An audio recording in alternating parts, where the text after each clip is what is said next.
In the summer of 1993, a family of 4 checked into a remote lakeside cabin in upstate New York for a weekend getaway. On the 3rd day, their rowboat was found tied to the dock. Their belongings were untouched, but the family was gone. 31 years later, a sonar scan during an environmental survey reveals something strange at the lake's bottom. An old cooler wrapped in chain and locked with bolts. What's inside changes everything investigators thought they knew, and reopens a case long thought buried beneath the water. Before we begin, don't forget to subscribe if you love cold case mysteries, eerie disappearances, and psychological thrillers based on chilling true crime discoveries. August 14th, 2024. Location: Whispering Pines Lake, New York. The lake was still that morning. A fog hung low over the surface, thick and quiet, like a held breath. The kind of silence that made you feel watched. Micah Brandt adjusted the dial on his handheld sonar scanner, the screen flickering faint green. He stood in the back of the aluminum survey boat, surrounded by crates of coiled cables, magnetic rods, and hydroacoustic gear. Just off the bow, a floating platform marked the epicenter of what the environmental team called Echo Point, a section of the lake bed that had defied mapping efforts for decades due to its unpredictable depth shifts and sudden sonar blackouts. They thought it was a sinkhole, maybe a subterranean fault. The old locals said it was cursed. Micah didn't believe in that kind of thing, but even he couldn't explain why fish never passed through this area, or why the water always felt colder above it. His boot bumped the transducer rig. The data feed returned a few more static-filled blips before finally resolving. Something metallic, large, and rectangular, resting about 80 feet down. He blinked at the screen. "What the hell is that?" he muttered, tilting the tablet toward the intern sitting at the front of the boat. At first, it looked like a long storage box, maybe a sunken dock. But as Micah fine-tuned the depth reading and widened the scan radius, a clearer image emerged. The object was encased in metal brackets and wrapped in heavy chain. One end showed signs of corrosion, like it had been submerged a long time. The intern leaned in, frowning. "Could be an old septic tank." "No, it's not connected to anything. And look at this." Micah zoomed in. The screen showed anchor points, welded hooks, a padlock still intact. Chains don't grow naturally at the bottom of a lake. Micah reached for the radio. "Dispatch, this is Survey Team Echo. Can you patch me through to Sheriff Braddock's office?" A crackle of static answered, followed by a dispatcher's voice. "Go ahead, Micah. We found something. Large metal container, 80 feet down, chained and locked. GPS coordinates are locked. Tell Braddock it's right under Echo Point." There was a long pause. Then, "Did you say chained?" Micah stared at the screen again, pulse quickening. "Yeah, you might want to send divers." His voice caught a little. "And tell them, bring evidence tags." August 13th, 1993. Location: Whispering Pines Cabin. Number 3. Otsego County, New York.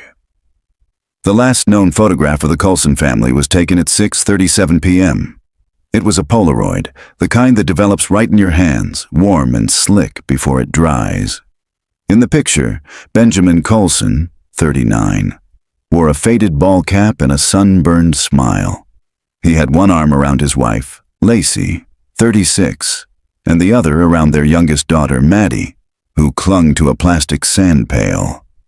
Their older child, Eric, 10, was standing at the edge of the dock, waving mid-motion toward the camera. His shoes were off. A life vest hung open at his sides. The lake shimmered behind them like cracked glass, swallowing the sunlight in soft ripples. By morning, they were gone. The photograph was found 2 days later by the property caretaker, stuck beneath a dirty dinner plate on the picnic table outside the cabin. The Coulsons' shoes were still on the porch. The boat was tied to the dock.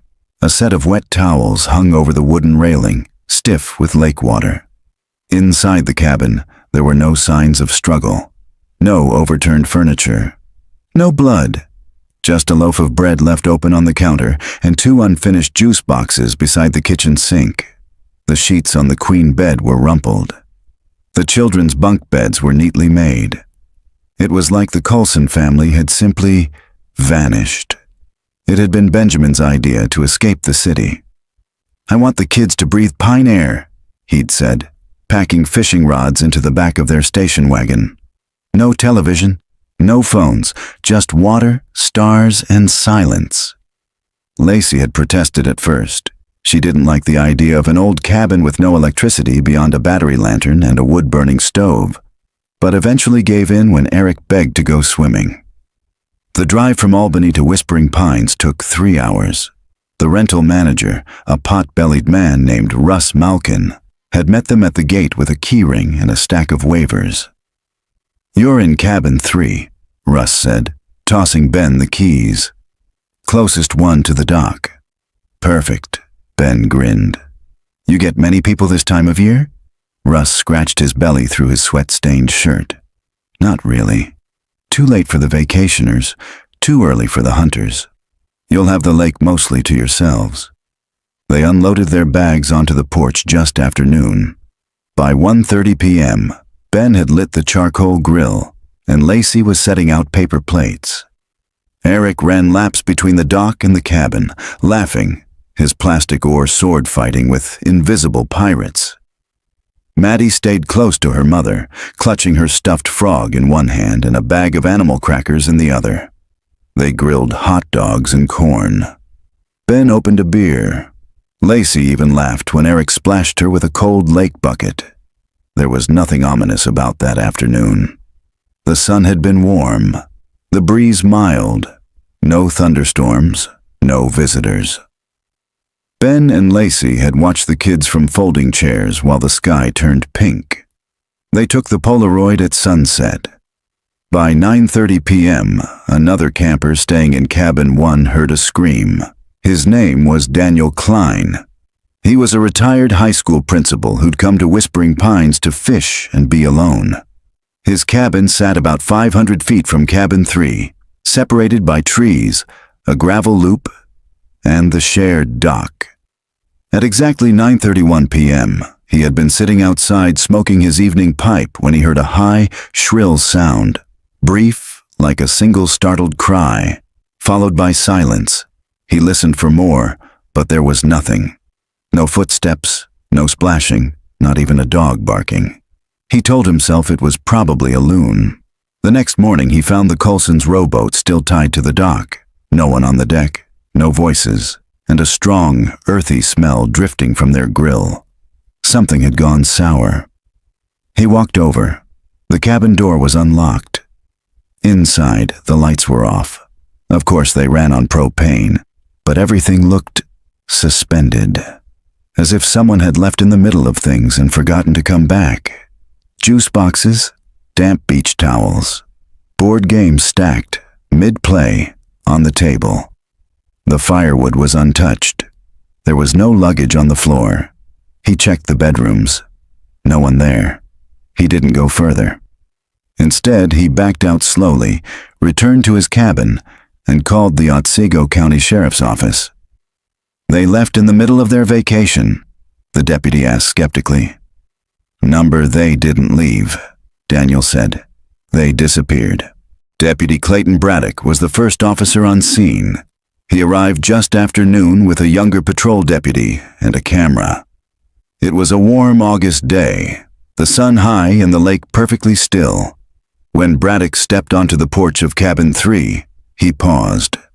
Shoes, 4 pairs, laid out in a neat row. 2 adults, 2 child. He knocked, announced himself. No answer. He entered and immediately saw the picnic basket on the table, the juice boxes, the wet towels. He walked to the bedroom, pausing in the doorway. Sheets creased, but no signs of a struggle. Just a pair of open books on the floor beside the master bed, and a plush frog lying at the base of the dresser. He checked the dock. The boat. numbered and registered to Whispering Pines Lodge, was tied securely with no signs of damage. He called for backup. Within hours, the lake was crawling with boats, dogs, divers, and state police. They combed the woods, dredged the shoreline, and even flew helicopters overhead to scan the area with thermal imaging. Nothing. No footprints, no tire tracks, no personal items in the woods. The Coulson's car still sat at the cabin's entrance with all 4 doors locked. It became clear quickly. The Coulson family had not left on foot, but they hadn't taken the boat either. There were no drag marks, no overturned chairs, no witnesses, and no bodies. The lake, the forest, and the fog swallowed everything. The news cycle lasted 4 days. Family of 4 vanishes from remote cabin. No signs of struggle, rowboat untouched. Sheriff Braddock, we're not ruling anything out. By the 5th day, no new information emerged. By the 7th, public interest waned. On the 10th, Whispering Pines shut down for the season, and on the 12th day, Lacey's sister drove from Albany to pack up the car herself. She cried when she found Maddie's toothbrush still sitting on the sink. Over the next 6 months, the investigation hit dead end after dead end. Theories were floated and dismissed. Murder-suicide, abduction, accidental drowning, cult retreat, voluntary disappearance. Nothing fit. There was no motive, no note, no evidence, and no explanation for how 4 people could vanish from a locked cabin with their boat still tied up. After 14 months, the Coulson family was declared missing, presumed deceased. The file was closed, but Whispering Pines never reopened.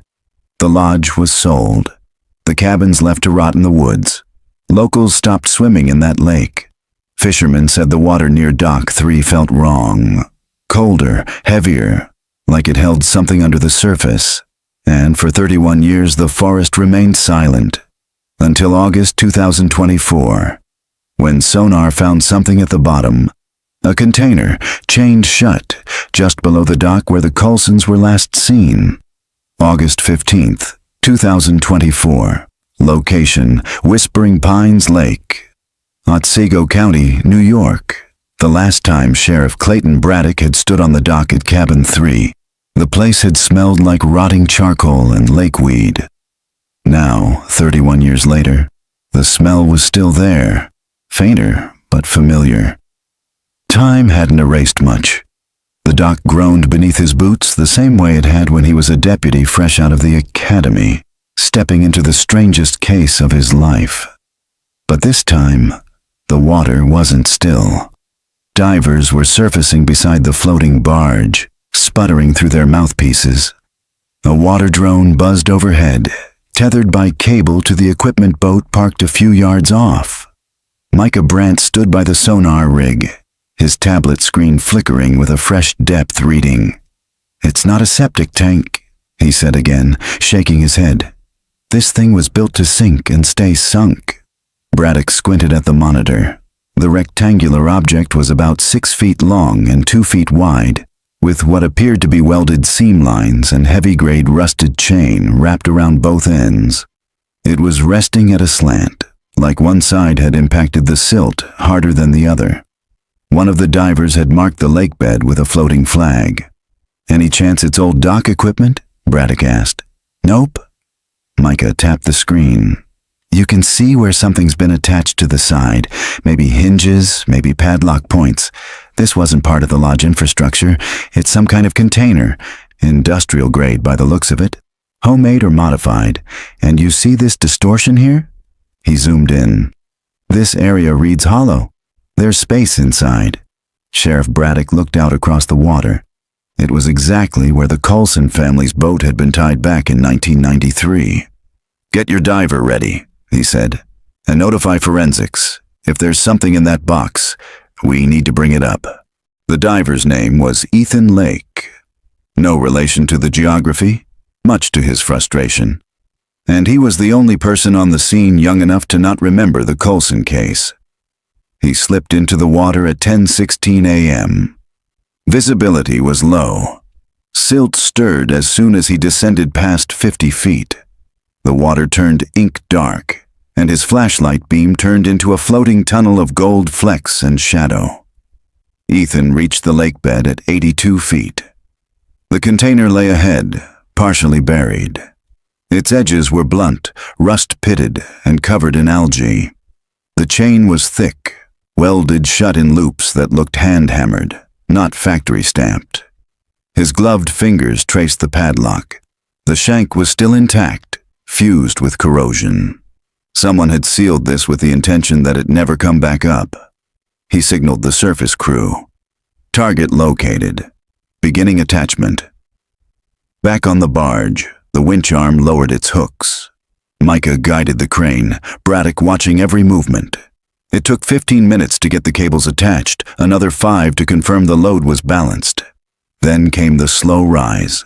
First, the muck gave way in a long belch of bubbles. Then the container began to lift, sluggish and heavy, like something resisting. Water sluiced off the corners. The box twisted slightly mid-ascent, clinking as the chain brushed the metal winch. At 10:42 a.m., it broke the surface. Everyone went silent. The container was pale gray beneath the grime. Marine growth clung to its bolts.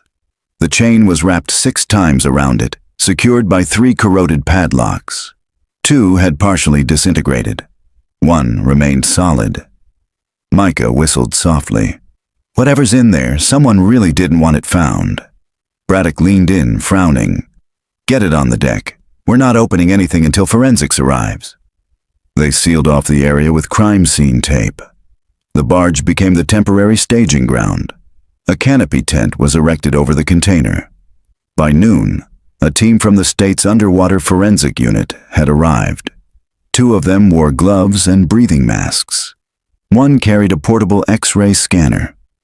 Sheriff Braddock stood to the side as they began scanning the container inch by inch. 10 minutes later, the lead tech straightened up, her eyes grim. There's something inside. What kind of something? Braddock asked. She hesitated. Multiple objects, non-mechanical, organic. Braddock's stomach tightened. Bodies? The tech didn't answer. She simply turned the X-ray screen toward him. Inside the blurry image of the box were 2 smaller masses, hazy shapes that bore the unmistakable curves of skulls and rib cages. Compact, curled. Small. Braddock stepped back. Oh my God, he whispered. The padlocks were cut at 1:17 p.m. When the lid was pried open, the smell hit first, sour, chemical, and damp with the rot of decades.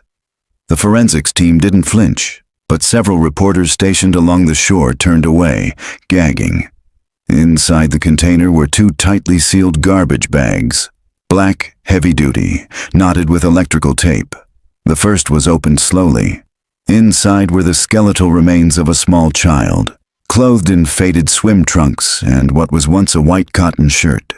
The body was partially mummified, preserved by the cold water and lack of oxygen.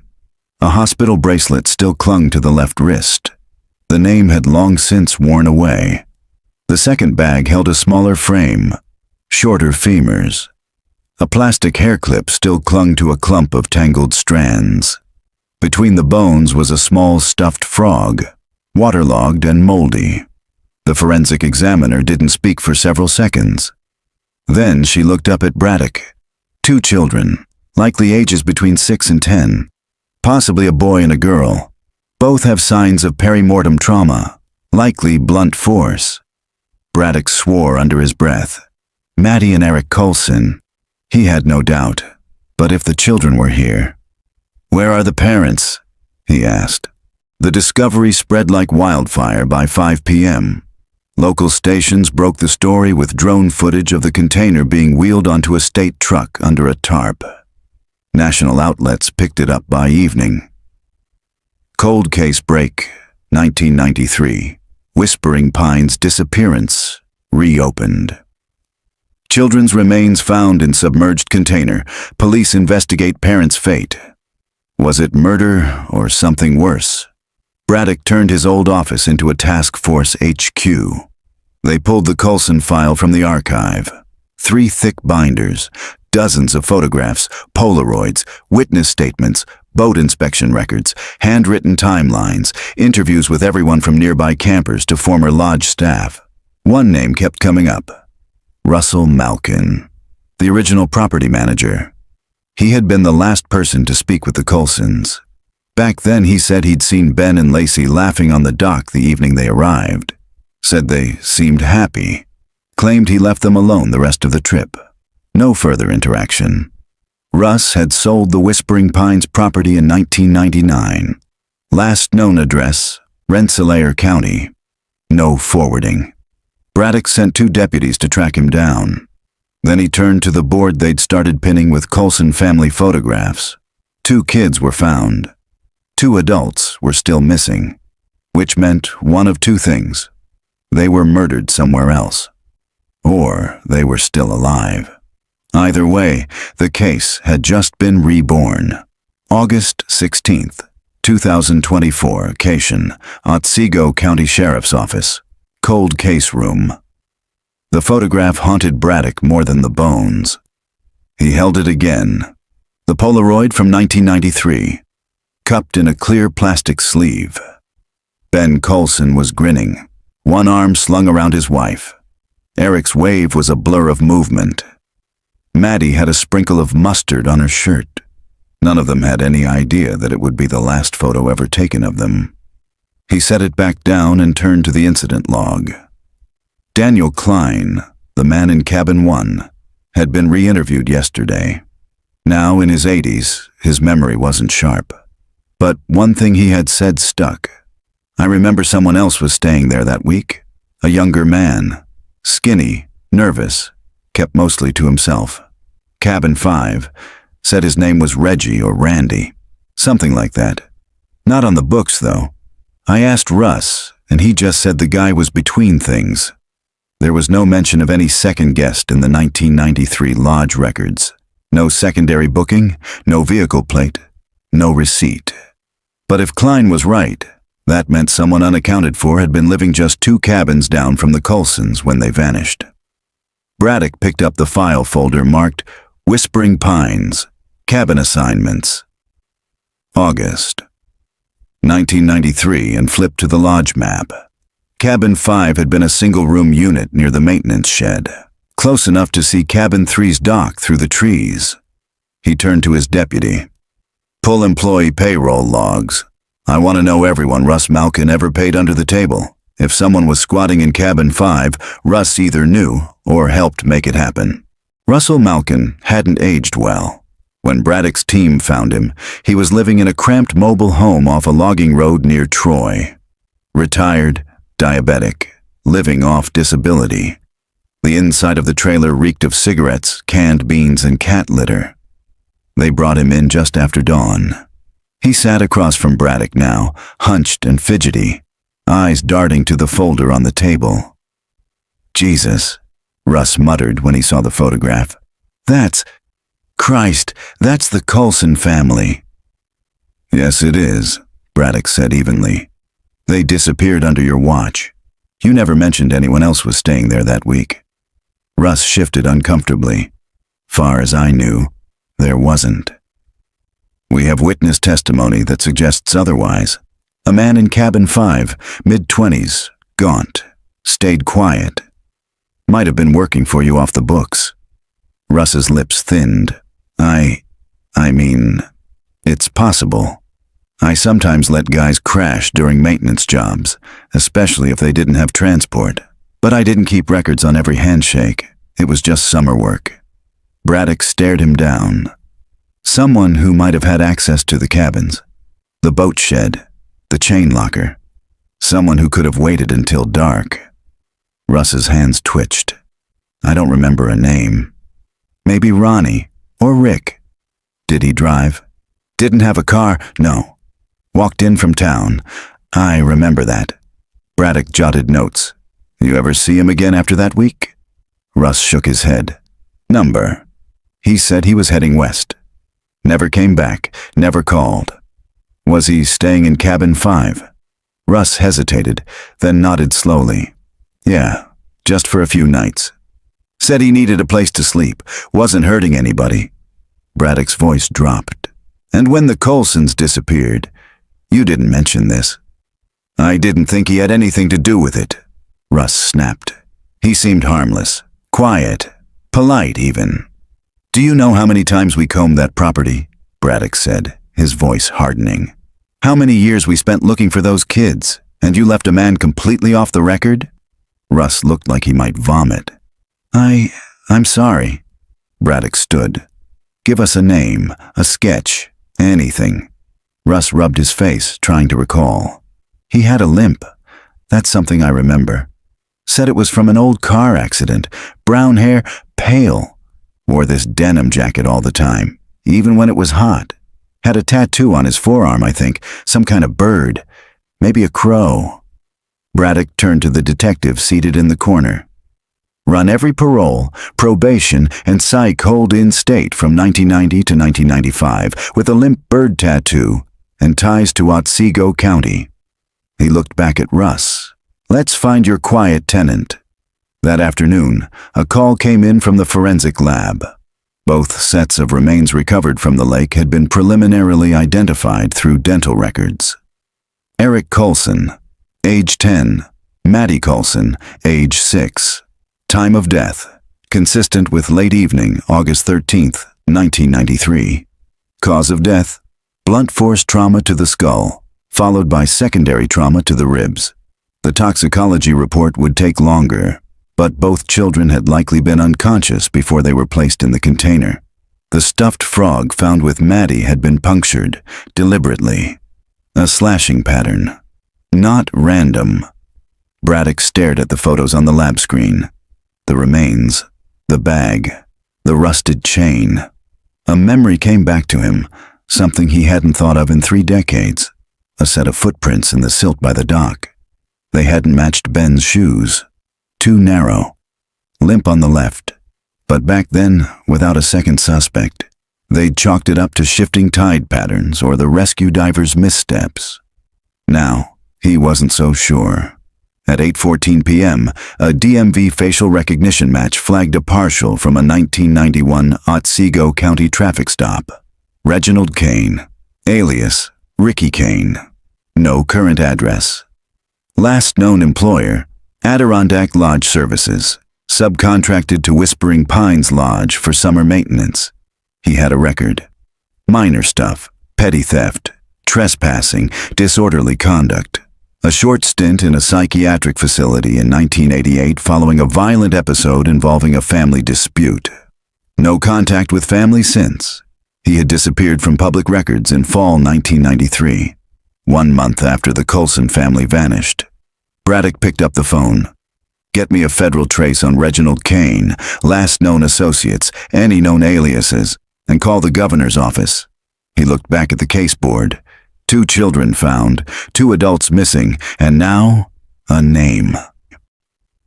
August 17th, 2024. Location: Whispering Pines. Cabin 5, abandoned. The front door of Cabin 5 had rotted clear off its hinges. Sheriff Braddock stepped over the threshold slowly, shining his flashlight across the warped floorboards. Dust motes floated through the shaft of light. Cobwebs clung to the corners of the ceiling like old curtains. The walls smelled of damp cedar, mildew, and age. It was smaller than he remembered. A single cot frame sat warped against the wall, its mattress long gone. Broken glass crunched under his boots, remnants of a window pane shattered decades ago. In one corner stood a rusted stove. In another, a stack of decaying magazines warped with water damage. "This was Kane's place?" Detective Lynn Vargas asked from behind him. "That's what Russ said. Cabin 5. He let the guy stay a few nights off the books." They scanned the room in silence. Nothing useful, nothing left. Until Vargas crouched beside the stove. "There's something under here," she said. Braddock knelt beside her. Beneath the stove was a warped plank, slightly raised, its corner chipped as if someone had pried at it years ago. He grabbed the edge and yanked.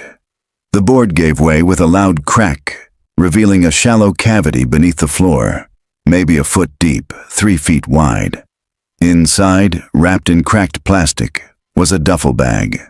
And something else. Braddock lifted the duffel gently. It had a faded patch stitched on the side. Hudson High Wrestling, 1986. Inside, they found a denim jacket, a wallet without ID, a folding hunting knife, a box of cigarettes sealed in a sandwich bag, and a yellowing notebook filled with erratic, slanted handwriting. But it was what lay next to the bag that made Braddock's stomach turn cold. A heavy coil of rusted chain, curled tight like a snake. Vargas whispered, "Same gauge as what was on the container." Braddock looked at her. "He stashed the spare," he said quietly, before he left.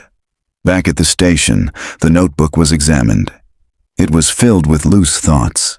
Rants, scribbles, names scratched out, repeated phrases like, "They watch from under the water. She kept screaming, so I kept hitting. The boy was quiet. The boy understood. The mother never stopped praying." Braddock stared at that last line, his jaw tight. There were more. "The girl had the frog. The frog went too. They can't find me if I stay small. The lake keeps the bad parts." Every page was like this. Delirious fragments, pain without grammar. Toward the back, Vargas found a name scratched so violently it tore through the paper. Benjamin Colson. Beneath it, in a calmer hand, "I didn't kill him fast enough." Braddock closed the notebook and looked at Vargas. He didn't just kill the kids. Later that evening, the forensic team completed processing the denim jacket.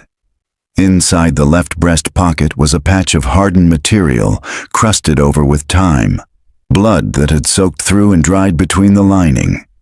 It tested positive for human DNA. The pattern matched a sprayback wound, consistent with close-range blunt force trauma. Not a cut, not a scrape, a head wound. Braddock stared at the evidence report. Ben fought back. While the local team combed through the cabin grounds, the FBI joined the search for Kane. Using financial records, phone tracing, and travel history pulled from old state employment databases, they tracked his movement up to 1993. Then nothing. No phone usage, no bank withdrawals, no apartment rentals under his name. He had vanished. But someone somewhere remembered him. At 9:11 p.m., a former truck stop cashier called the FBI tip line. She said she remembered a drifter who used to come in during the 90s, limped on the left, bird tattoo, denim jacket. Claimed he was a spiritual fisherman who listened to the water. She said he paid in cash. She also said he sometimes talked to himself about a girl in the water who wouldn't scream anymore. "Did he give you a name?" the agent asked. "No," she said, "but he called himself the Watchman." August 18th, 2024. Location: State Forensics Lab, Albany. The stuffed frog found with Maddie's body had undergone restoration. A forensic fabric specialist worked carefully for hours to remove the silt and lake mold. Beneath the grime, she found something unexpected. A metal pin sewn deep into the frog's back, behind the stitching. It was crude, homemade, a flattened copper disc like a squashed penny. When cleaned, the faint engraving revealed RK August 14th, 1993. Vargas stared at the photo. The day after they disappeared. Not a date, Braddock said. A trophy. That same day, another breakthrough emerged. A fingerprint pulled from the inside of the container, beneath the black bag, on the lid itself, matched Reginald Kane's 1991 booking prints from his traffic stop. That placed him at the scene. It tied him to the container, and confirmed that he was alive in Otsego County the night the Colsons vanished. Braddock stood before the case board again. The photos, the evidence, the timeline. August 13th, 1993. Last seen alive. Evening, neighbor hears a scream. August 14th, 1993. Likely murder date based on decomposition. August 15th, 1993. Police arrive, boat tied, no signs of forced entry. All shoes on the porch. August 2024. Container found beneath the lake. Maddie and Eric recovered. Kane re-emerges. And now one new question burned brighter than all the others. Where are Ben and Lacey Colson? Because if Kane had killed the children and written that he didn't kill Ben fast enough, then maybe they didn't vanish. Maybe they had escaped. Or maybe they were buried deeper. August 19th, 2024. Location: Whispering Pines Lake. North Shore Trailhead. The search expanded north of the original campsite, across the lake, through the uncut hiking trails that hadn't seen regular use since the early 2000s. The terrain was steep, overgrown with pine and birch. If someone had tried to flee into these woods in the middle of the night, they'd have left a trail, assuming they made it far. Braddock climbed the slope ahead of the search team, sweat trailing down the back of his collar. They were a week into the reopened case, and every day felt heavier. He kept turning over the same question in his mind. If Kane killed the kids and stayed behind to chain them inside the container, what happened to Ben and Lacey? They'd found no trace of blood inside cabin 3. No drag marks, no signs of a struggle, only the eerie stillness of that untouched vacation. Luggage zipped, toothbrushes lined up, beds made. Only the dock and the boat were out of place. And then, this morning, a cadaver dog led them down a slope of shale just northeast of the property line. Braddock now stood at the edge of a narrow ravine, overgrown with moss and tangled brush. Detective Vargas was waiting at the bottom, crouched near a root system partially exposed by erosion. "You're gonna want to see this," she said. He climbed down carefully, boots slipping once on the damp stone. When he reached her, he saw the shallow depression, maybe 2 feet deep, lined with old stones, like someone had tried to make it look natural. But nestled in the center was a half-buried wooden object. Braddock dropped to one knee and brushed away the dirt. It was a cross, homemade, roughly carved from 2 pine branches, lashed with twine. On it, in a childlike scrawl burned into the wood, was a single name: Lacey. Vargas spoke softly. "It wasn't made recently. Look at the lichen buildup. This has been here for years." Braddock stared at the base of the cross. Something glinted just beneath it. He pulled out a rusted chain link, half buried in the soil. A match to the container chain. Later that afternoon, the forensics team carefully excavated the site. They found partial remains. Adult female, consistent with a woman in her 30s. Pelvic structure and height lined up with Lacey Colson's medical records. Clothing was minimal, shredded by time, but the remnants of a blue tank top and khaki hiking shorts were still identifiable. Clutched in one hand was a silver locket, tarnished but intact. Inside was a photo: Ben, Lacey, Maddie, and Eric, smiling on a church lawn. Easter Sunday, 1991. Braddock closed his eyes. There was no trauma to the bones, no sign of defensive wounds, no binding marks. But there was one thing: a narrow fracture along the side of the skull. Lacey had died from a single blow. Blunt object. Possibly the same weapon used on the children. But someone, maybe Kane, maybe Ben, had taken the time to bury her, to carve her name, to leave the locket in her hand. And that meant something. It meant grief. It meant guilt. It meant Ben Colson might still be alive. Back at the station, Braddock updated the board with a new headline: Lacey Colson found. August 19, 2024. Buried on the North Ridge. No signs of defensive struggle. Skull fracture consistent with a single blow. Burial appears deliberate, not dumped, marked with handmade cross. They added the locket to the evidence table. Vargas stared at it a long time. "She was buried with care," she said. "That's not Kane's pattern. He threw the kids in a box and tried to sink it." Braddock nodded slowly. Which means someone else buried her. You think it was Ben? I don't know, he said. But I think he saw what happened. And I think he ran. The Kane task force received a lead that same night. A wildlife camera positioned 10 miles north, on a game trail near a long-abandoned hunting cabin, had picked up motion-activated stills the week before. The images were grainy, mostly deer and raccoons. But on one of the frames, time-stamped August 11th, 2024, was the silhouette of a man. Tall, bearded, thin, limping on the left.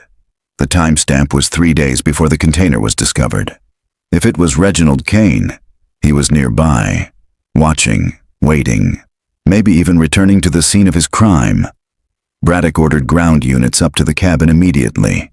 They found signs of occupancy. Ashes in the stove, a torn sleeping bag, a stack of canned beans in a duffel, but no one inside. A trail of footprints led west toward the deeper brush.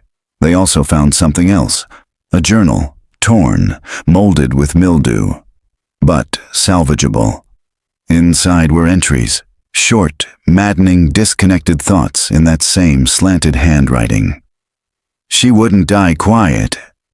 The husband ran. Buried her where the lake couldn't take her. I should have burned her. I should have burned them all. The last page was smeared with something dark, written across the top in jagged print. The husband is the key. Braddock whispered it aloud. He's alive. Now there were 2 active searches. One for Reginald Kane, the killer, the predator, the man who took 2 children and destroyed a family. And one for Ben Coulson, the father who may have fought back, buried his wife, and vanished into the forest before law enforcement ever arrived. 3 bodies had been found.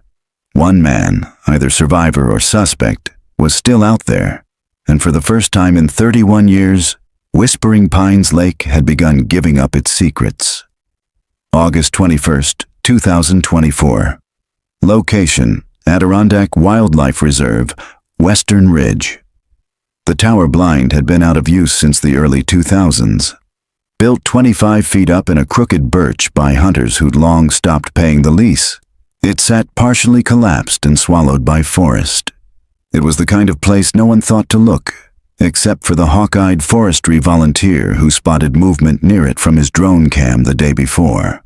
Braddock arrived with 2 deputies just after dawn.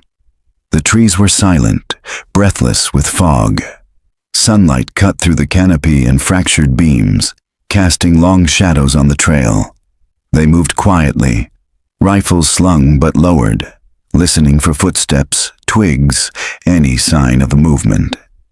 Deputy Carla Raines was the first to see it. "Sheriff," she whispered, pointing. The ladder had been repaired, crudely but recently. One rung was new pine. There was a footprint halfway up, pressed into the damp wood.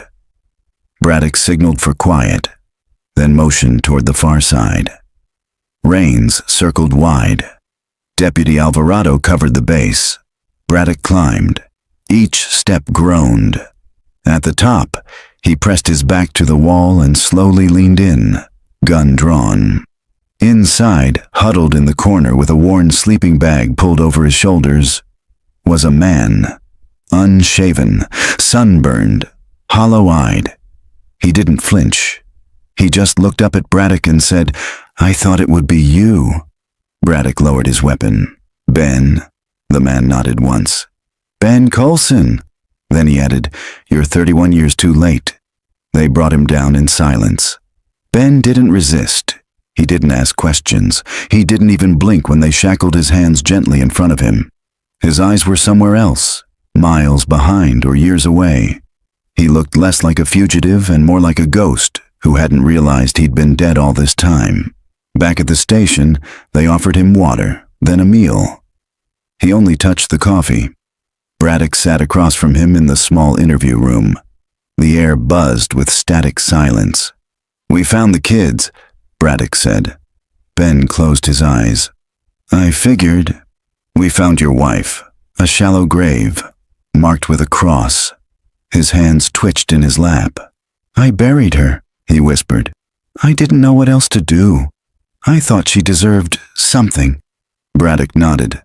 I need to understand. What happened that night? Ben leaned back, trembling as he spoke. It was our second night, August 13th. Maddie wanted to go night swimming. Lacey said no. I built a fire. We grilled hot dogs. Eric was telling us riddles. It was just a normal night. And then he swallowed hard. I went to the dock to tie the boat. The rope had come loose. That's when I saw him. Reginald Kane? Braddock asked. Ben nodded slowly. He was standing by the tree line, just watching, pale, limped. I didn't know who he was. I thought maybe a guest. But something about him felt wrong. He looked down at the table. That night, I woke up to a noise, a thump, then Maddie screaming. His voice cracked. I ran to the hallway. Kane was there, in the dark. He had something in his hand. A tire iron, maybe. Eric was on the floor. Lacey, she tried to get between them. Braddock didn't breathe. Ben went on. I tackled him. We fought. I hit him with a chair leg. I think I knocked him out. I told Lacey to take the kids and run, but she wouldn't leave me. He swallowed again. She stayed, and when he came to, he stabbed her with something. She dropped. His eyes glistened. I didn't have time to check if she was alive. I grabbed her hand. She was still warm. I pulled her outside. I dragged her into the woods. I thought maybe if he came to again, he wouldn't find her body. He paused, and when I came back, the room fell still. The kids were gone. So was he. Braddock let him sit with the silence. Ben clenched his hands into fists. I stayed hidden, slept under trees, came back 2 days later, saw the police were already there, but I knew what it would look like. Blood, missing kids, wife dead. He looked at Braddock for the first time. So I ran. You know he's still alive, Braddock said. Ben nodded. I saw him 3 days ago, near the lake, just standing there. Same denim jacket, limp worse now. Why didn't you tell anyone? Ben gave a hollow laugh. Would you believe me? After 31 years. Braddock leaned forward. I believe you now. An hour later, they made it official. Ben Coulson was not under arrest. He was listed as a material witness in an active homicide case, not a suspect. He signed the statement, shakily. Vargas walked in with a sealed bag. Inside was the notebook found at Kane's camp. She slid it across the table to Ben. He opened it slowly, page after page of madness. Then he reached the final line. The husband is the key.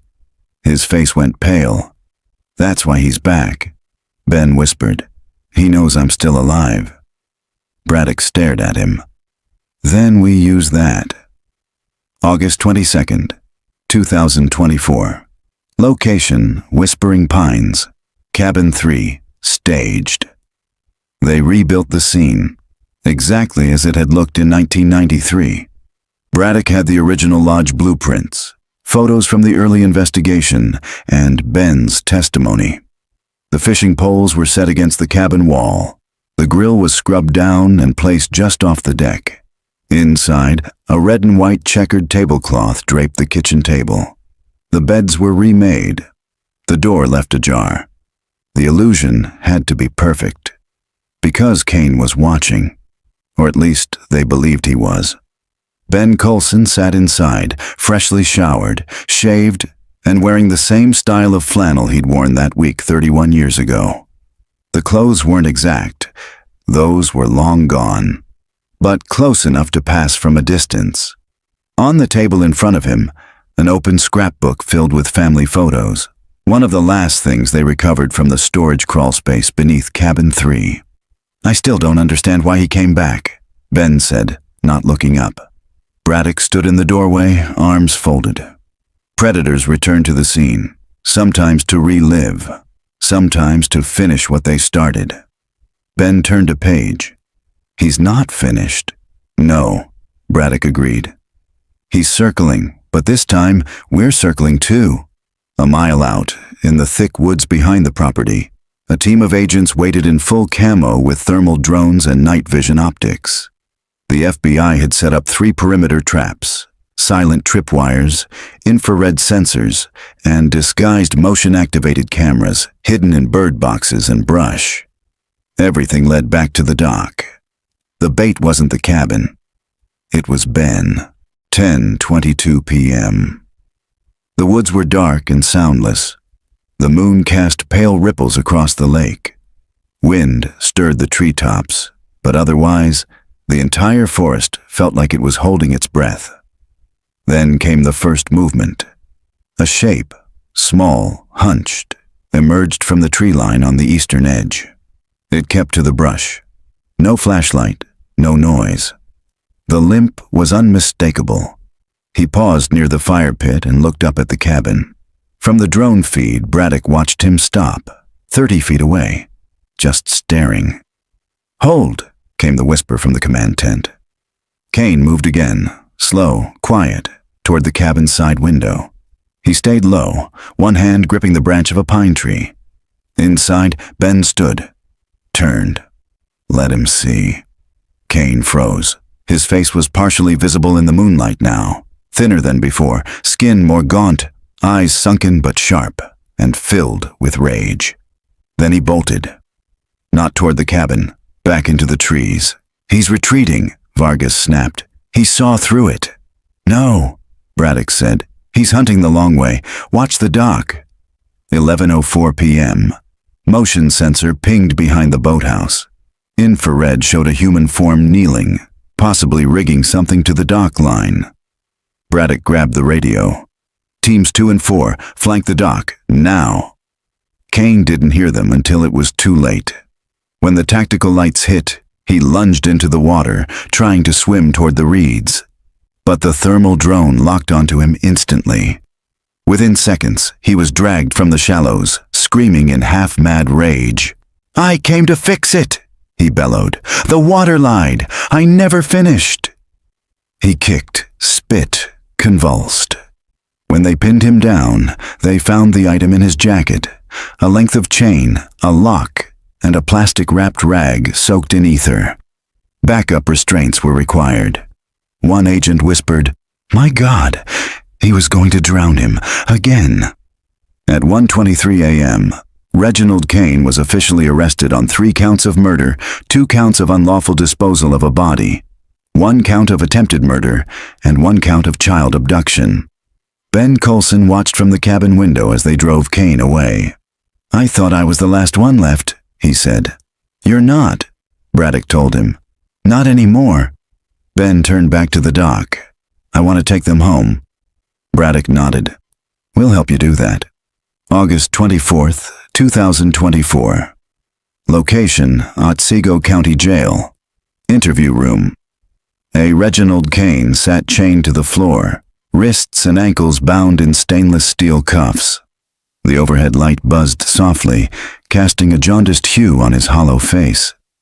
He stared forward, eyes sunken but alert, as if calculating the distance between the past and what remained of his future. He hadn't asked for a lawyer, hadn't spoken in 2 days, until now. Sheriff Braddock entered the room, flanked by Detective Vargas and a federal profiler named Reese. Kane looked up, expression unreadable. "You ready to talk?" Braddock asked. Kane said nothing for a moment. Then, slowly, a thin grin cracked across his weathered face. "I thought the lake would keep them," he muttered. "But she screamed." "Who?" Vargas asked. Kane's grin faded. "The girl. She wouldn't stop crying. Even after I told her, I said, 'You're going in with your brother. It's better that way.' But she kept sobbing. The others always went quiet after a while." "Not her." Braddock leaned in, jaw clenched. "Why did you do it?" Kane tilted his head like a curious animal. "Because the world needed silence." They let him ramble. Let the monster unravel. For nearly 2 hours he paced the edge of his madness, skirting between memory and delusion, until finally something concrete emerged. "I knew he wasn't dead," he said. The father, that big idiot hit me too hard, took my tooth out, still got a scar right here. He jerked his head toward the jagged white line behind his left ear. Thought I bled out, but I didn't. I played dead until he left. What about Lacey? Braddock asked. Kane snorted. She came back. Stupid. Could have lived if she ran, but she came back for him. Loyalty, that's the real disease. He looked down at his cuffs.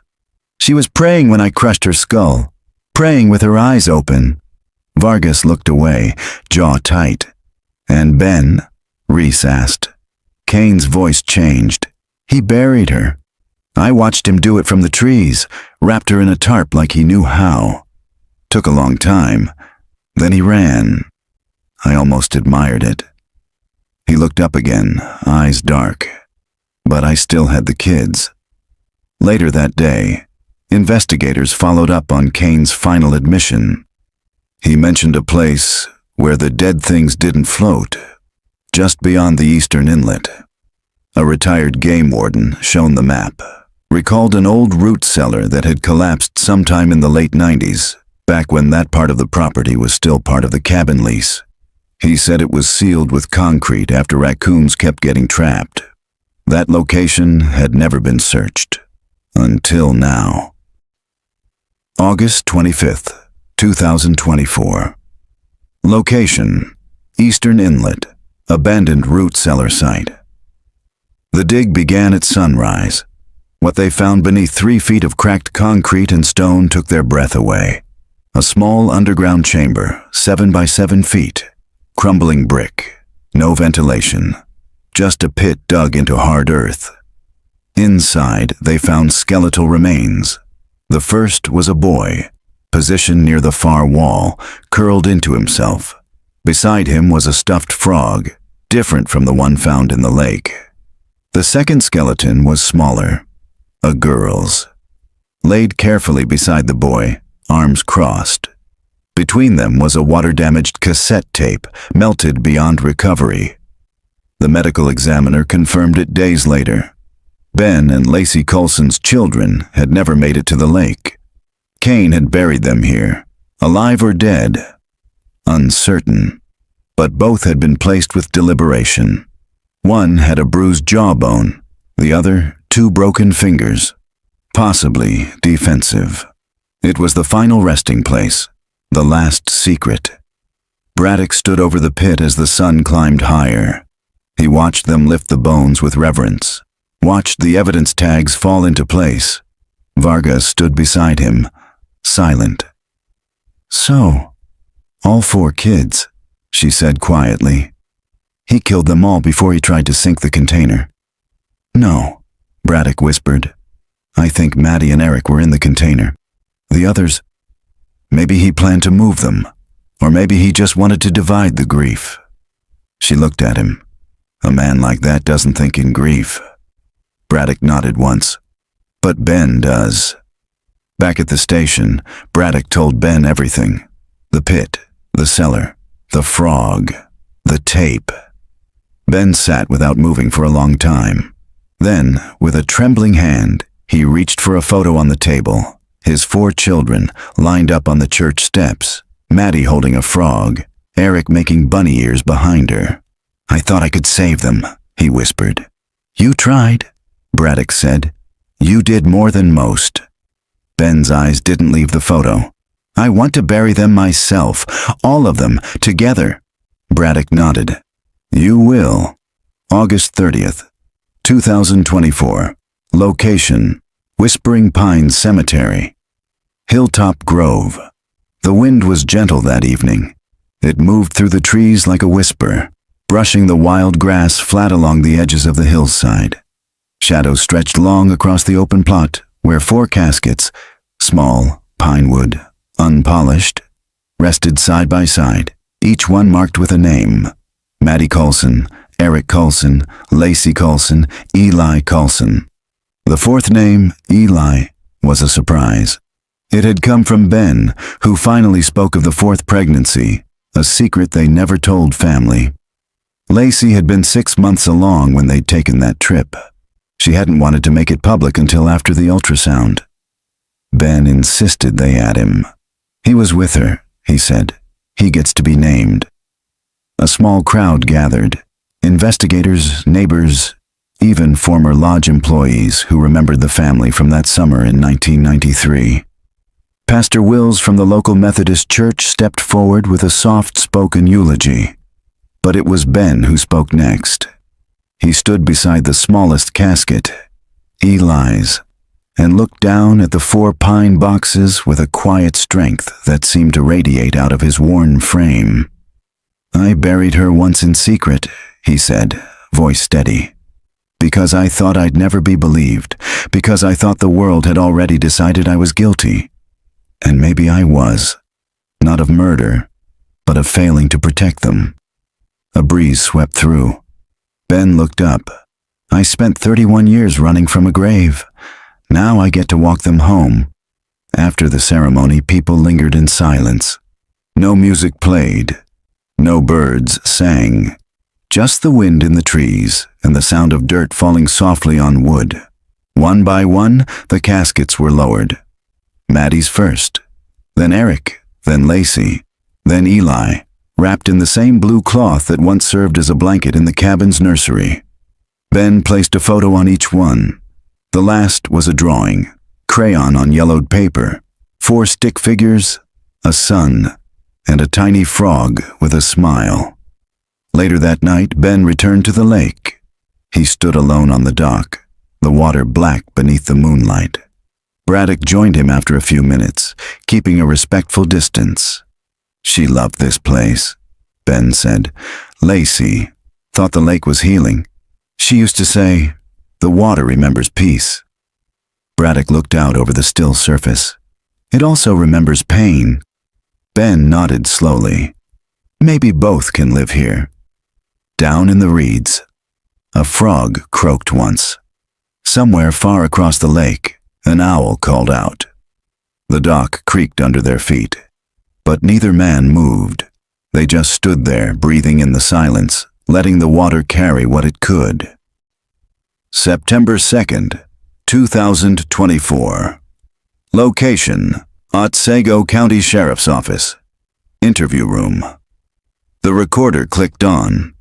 Braddock sat across from Reginald Kane, whose hands were now permanently cuffed to the table. His eyes were darker, more alert. A hunger still flickered behind them, less rabid, more calculating. "This will be your last recorded interview before transfer to federal custody," Braddock said flatly. Kane grinned. "You'll miss me." Braddock said nothing. Across the room, the FBI profiler, Reese, leaned forward. "We want to know if there are more. Other victims." Kane blinked, feigning confusion. "I thought this was about the lake." "It is," Braddock said. "But we think you've done this before." Kane tilted his head, like someone listening to distant music. Then he spoke, almost conversationally. "Cabins are easy. People think they're safe in the woods, but the woods have doors, not the kind you see. Roots, water, fog. You walk through one of them wrong, and no one ever finds you." Braddock narrowed his eyes. "How many doors did you open, Reginald?" Kane just smiled. "You're looking for numbers. I'm talking about openings. You don't count shadows, Sheriff. You survive them." The interview continued for 20 minutes, each word more cryptic than the last. He talked about the kids as if they were objects. Described the lake like it was alive. Claimed the root cellar had chosen the children because the earth knew they were meant to stay. At one point, he whispered, "The girl in the cellar stopped breathing first, but the boy stayed awake." I could hear him talking. To someone. I don't know who. I think he saw something down there. Reese pressed. "Did you kill them in the cellar or just leave them?" But Kane's mind was already drifting. "They left me behind too," he murmured. "My mother. I remember her silhouette through the screen door. She closed it, locked it. Never looked back." Braddock leaned forward. "That's where this started, isn't it?" Kane didn't respond. Only stared at the wall, smiling faintly, as if listening again. Outside the interview room, Braddock exhaled. "He's never going to give us real closure," Vargas said. "He doesn't care about closure," Braddock replied. "He only cares that someone's still listening." "Will we find more victims?" Braddock didn't answer right away, but the look in his eyes said everything. "Maybe." That night, Ben Coulson gave his final statement to the press. It was brief. "I am not a victim. I'm a father, a husband. I lived with silence for 3 decades. Now I choose noise, the kind that wakes people up. If you have someone you love, don't wait to speak. Say their names, out loud, every day." He thanked the community, the sheriff's office, and the unnamed park volunteers who never stopped mapping the lake bed. When asked what he would do next, Ben said, "I'm going to buy a small boat, the kind that drifts slow, and I'm going to teach kids how to fish." Braddock closed the case file the following morning, stamped in red ink. Case closed. September 3rd, 2024. Subject Reginald Kane transferred to federal custody. 4 confirmed victims. Possible linkage to additional unsolved wilderness disappearances under review. As he walked past the evidence room, he paused briefly. The locket was still there, sealed in a plastic case. Inside, the faded photo of a family now laid to rest. He whispered their names, just once. Then he turned off the light and walked out. September 12th, 2024. Location: Whispering Pines Lake, northern shoreline. The fall colors had begun to crack through the leaves, flecks of amber and rust hinting at the shift ahead. The lake, too, felt different, less haunted, like something had been released. Ben Coulson rowed slowly along the northern bank, a tackle box beside him, and an empty seat where his daughter once sat, fishing rod too big for her hands. This wasn't a memorial trip. This was a reclaiming. He cast his line and waited. No one watching, no deputies, no questions. Just the quiet rhythm of breath, water, and wind. He was finally alone with his thoughts, and they no longer screamed. He reached into his coat pocket and pulled out 4 smooth stones, each one marked with an initial. He dropped them into the lake, one by one. Plunk, plunk, plunk, plunk. The ripples spread gently, fading into the water. "I carried you with me," he said aloud. "Now I let you stay." Meanwhile, Braddock sat in his office, sorting through a folder of recent correspondence. Since Kane's arrest, letters had been arriving daily. Cold case detectives from other states, families with missing relatives, old officers remembering similar crimes. But one envelope stood out. It was from a retired officer in Oregon. Inside, a photocopy of a missing persons flyer from 1989. A couple, vanished during a weekend fishing trip. No signs of foul play, just a tied boat. Cabin door open, lake untouched. A scribbled note below. Container found in shallow marsh in '94, sealed with bolts and a chain. Authorities ruled it a drug dump. Never opened it. Thought you'd want to know. Braddock felt his stomach turn. Kane had called it doors, not places, patterns, and they were everywhere. Across the lake, Vargas walked the trailhead Kane had once stalked. She paused beneath a tree near the fire pit, staring down at the stone cross someone had re-etched into the dirt after the rain. LCMCECESC, 4 letters. Not forgotten. She turned back toward the trail, gripping the folder in her hand. One of Kane's maps, retrieved from his backpack. The red markings didn't stop at Whispering Pines. They spread like arteries, across 5 states, into untouched forest land. State parks, campgrounds long since closed. How many had there been? How many were still out there? Later that night, Ben sat in his small cabin, the one the county had given him to use as long as he wanted. He stared at an old cassette player on the table. Repaired, cleaned. One of the tapes had survived, barely audible, static heavy. But one voice came through, faint and wavering. "Dad, I hear frogs." Then laughter, then silence. He played it again and again, not for pain, but for connection, for proof they'd lived. Outside, the lake reflected the stars, and for the first time in 31 years, it didn't feel like it was hiding anything, just holding, like water does. October 1st, 2024, location, Adirondack Regional Memorial Park, dedication site. The plaque was simple. No marble, no angels, just weathered bronze on stone, nestled beneath an old pine near the dock where it all began. In memory of the Coulson family, Maddie, Eric, Lacey. Eli gone too soon, never forgotten, the water remembers peace. People came from all over, not just locals or those tied to the case, but families of the missing retired rangers, old camp counselors, even a woman from Vermont who believed her brother had vanished under similar circumstances in 1985. It had become more than a grave.